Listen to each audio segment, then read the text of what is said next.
Hi, everyone. So, today we're going to be touching the topic of nourish your values. Yes, it's an amazing thing to come and check because you might have some hidden strengths from you that you're not putting into action. That could obviously make you happy. And there's some weaknesses that you could turn into an advantage if you knew they were there. I mean, everything within you can serve you with the right strategy.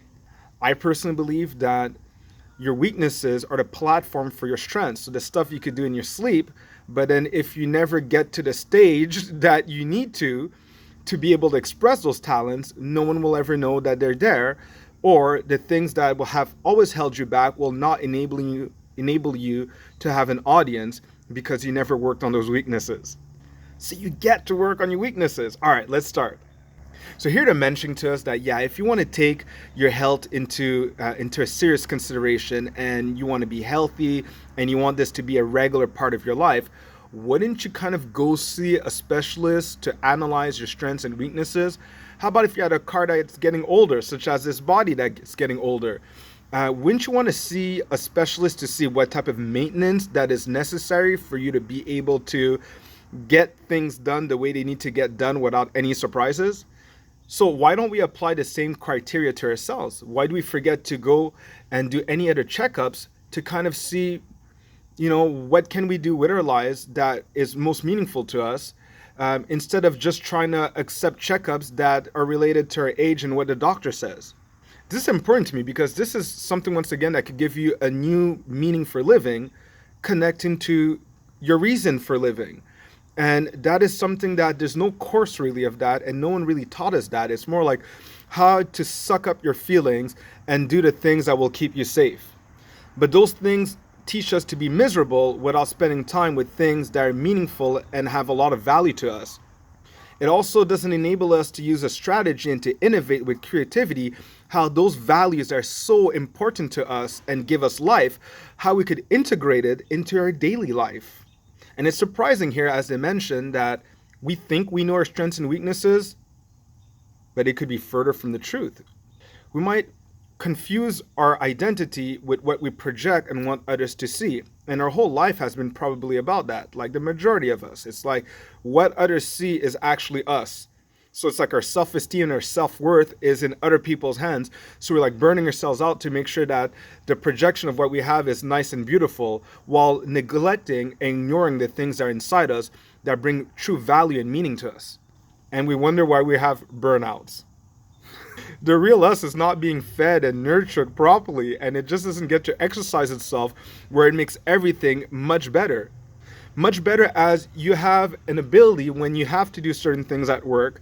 You have an ability to go the extra mile, meaning that there's your special touch of who you are that could amplify and beautify what you're doing in the service that you're giving to others. There's a difference between getting a regular service and getting a service that's unforgettable because you give the special essence of who you are into that service, and no one would have an objection with that. Like, I mean, it looked like you actually cared.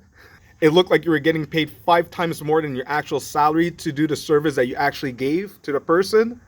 And it's who you're being authentically, genuinely. You had the time of your life giving that service. So what they're suggesting to us here is just to be able to have like the strength to ask the people around us what are things that might be hidden from our attention. Really think about it. Do you have the courage of asking people what they really think of you? Now you'd be surprised because there might be some amazing things about you that you are not amplifying on, meaning that you're not trying to research more on things that are already you to see how you could spend more time with them or bring those talents to the next level. I mean, being you is actually what's going to take you to the life you actually want to live, the dreams that you have, in alignment with the purpose that you choose to reinforce. And me growing up, that's what I'm trying to say. See, choosing what I want to reinforce. I felt I'm someone that I could do anything. I could do anything. So it would confuse me. I could do this. Why? I don't know about this career. Maybe I'm going to choose a career based on how much money it makes. You see, it's like, why do I need to choose a career based on how much money it makes? How about being myself and learning how to make money with that? Wouldn't that be my priority? I mean, aren't you sick of seeing people that you paid for a service from them and it looks like if they could, they wouldn't give the service to you because they don't want to be there for real?